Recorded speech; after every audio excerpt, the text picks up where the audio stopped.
दोस्तों, प्रेम प्रसंग के मामले कई बार सामाजिक मुद्दा बन जाते हैं। मुद्दा तब और भी बड़ा हो जाता है जब लड़का और लड़की अलग अलग धर्म से हों। लेकिन यह प्रकरण अलग इसलिए है क्योंकि लड़का और लड़की ना सिर्फ एक ही धर्म से हैं, बल्कि उनकी जाति भी एक होती है। दरअसल एक लड़का और लड़की का प्रेम प्रसंग एक सामाजिक मुद्दा बन जाता है। मुद्दा भी ऐसा जिसमें नए नए अपडेट निकलकर सामने आते हैं। अपडेट भी ऐसे जिन पर भरोसा करना मुश्किल होता है। इस वीडियो पर आगे बढ़ें सबसे पहले यह वीडियो जरूर देखिए जिसमें महिला पदाधिकारी यह सब कहते हुए नजर आ रही हैं। ये जो हमारे मीडिया कर्मी इस बच्ची का जो चरित्र हनन कर रहे हैं, हमारी बिहार की एक बेटी जिसका चरित्र हनन हो रहा है, उसने मोहब्बत की। अरे इंसानियत मर गया है क्या? इंसानियत जिंदा है अभी। उसने मोहब्बत किया, उसके प्रेमी को मार दिया गया। दिस वे और दैट वे जिसने भी मारा, ये मैटर ऑफ इन्वेस्टिगेशन है। बच्चा मरता है, कहाँ गए? किस मीडिया में आपके आ रहा है कि छोटू को न्याय नहीं मिल रहा है? आरती ने ये कहा, आरती ने वो कहा, उसने ये कहा, दादी ने ये कहा, काकी ने ये कहा, मामी ने क्या कहा। अरे अब उसको न्याय कहाँ है? छोटू को न्याय कौन दिलाएगा? वो एक अकेली लड़की आवाज उठा रही है। अब देखिए, ये महिला विकास मंच की पदाधिकारी हैं जिन्होंने साफ तौर पर यह बातें कही। दरअसल यह बहुचर्चित मामला है बिहार के अररिया जिले के रानीगंज थाना क्षेत्र का। रानीगंज थाना क्षेत्र के रहरिया गांव का रहने वाला छोटू यादव बड़ोवा गांव की रहने वाली आरती यादव को प्रेम किया करता था। दोनों के बीच बीते 2 साल से प्रेम प्रसंग चला आ रहा था, लेकिन उनका प्रेम प्रसंग एक दिन इतना ज्यादा चर्चित हो जाएगा, यह खुद उन दोनों ने भी नहीं सोचा था। आरती यादव के गांव में छोटू यादव की ननिहाल थी। एक रात छोटू यादव आरती यादव के घर जाता है या फिर बुलाया जाता है, यह जांच का विषय है। लेकिन उस रात आरती यादव के परिवार के लोग छोटू यादव को पकड़ लेते हैं और उसे पकड़कर एक कमरे में बंद करके उसके साथ जंगली जानवरों जैसा सुलूक किया जाता है। अगली सुबह छोटू यादव के परिवार के लोग भी आरती यादव के घर पहुंचते हैं, लेकिन तब तक छोटू यादव के प्राण निकल चुके थे। आरोप है कि छोटू यादव को रात भर कमरे में रखकर यातनाएं दी गईं, जिससे उसे दुनिया को अलविदा कहना पड़ा। इस प्रकरण में आरती यादव के पिता धीरेन्द्र यादव व उनके भाई शशिकांत को ग्रामीणों द्वारा मौके पर पकड़ लिया जाता है। इस बीच पुलिस को सूचना दी जाती है। पुलिस मौके पर पहुंचती है तो उन्हें पुलिस के सपुर्द कर दिया जाता है। इस मामले में छोटू यादव के पिता ने मुकदमा पंजीकृत कराया, जिसमें 7 लोगों को नामजद किया गया, जबकि 2 आरोपियों के नाम बाद में बढ़ाए गए। इस प्रकरण में सबसे बड़ा मोड़ तब आया जब आरती यादव अपने प्रेमी छोटू यादव के घर चली जाती है और वहां जाकर अपने प्रेमी के लिए इंसाफ की मांग करती है। इसके साथ ही यह प्रेम प्रकरण सोशल मीडिया पर चर्चा का विषय बन जाता है। आरती यादव पर सवालों की बौछार हो जाती है और वह बौछार इतनी ज्यादा होती है कि जवाब देते देते वह बेहोश भी हो जाती है। बेहोशी का यह वीडियो प्रकाश में आया।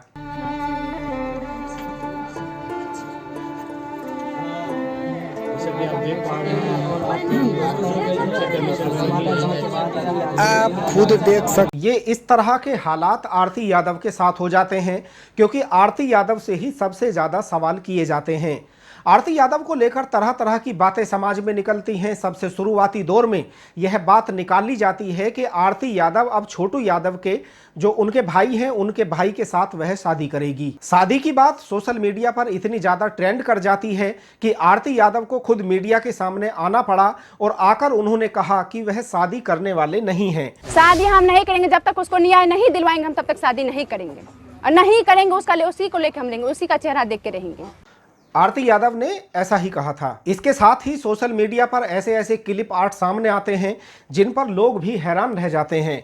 यह क्लिप आर्ट ऐसे थे जो किसी को भी सोच में डाल सकते हैं कि किसी लड़की के साथ किस तरह का एक सोशल मीडिया पर यह अशोभनीय व्यवहार है, क्योंकि उसको लेकर गलत बातें प्रकाश में लाई जाती रहीं।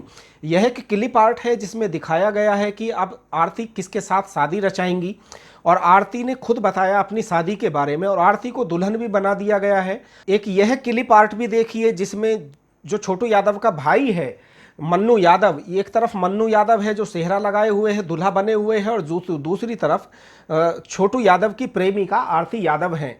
आरती यादव की मांग में सिंदूर भरा हुआ है और साफ तौर पर लिखा है कि आरती की शादी का पूरा वीडियो। यानी यह इस बात को प्रमाणित करता है कि इसको देखकर प्रथम दृष्टया यही लगता है कि आरती यादव की शादी हो चुकी है।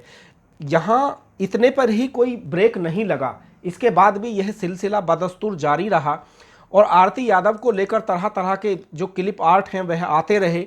इसमें लिखा गया कि छोटू के मरने के बाद अब आरती ने भी अपनी जीवन लीला को समाप्त कर लिया।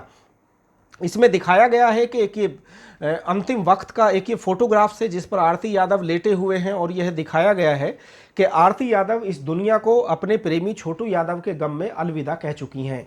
ये भी एक क्लिप आर्ट रहा जिसमें बताया गया कि छोटू के इस दुनिया से जाने के बाद आरती को सलाखों के पीछे भेज दिया गया है, यानी आरती को इस प्रकरण में एक तरह से सजा मिली है और आरती ही आरोपी बनकर सलाखों के पीछे चली गई है। इस क्लिप आर्ट में यह दिखाया गया है। अफसोस की बात यह है कि यह टॉपिक एक गंभीर सामाजिक मुद्दा ना होकर कई लोगों के लिए सिर्फ एक मजाक बन गया और वह तरह तरह के क्लिप आर्ट देकर सोशल मीडिया पर लोगों को भ्रमित करने का काम करते रहे।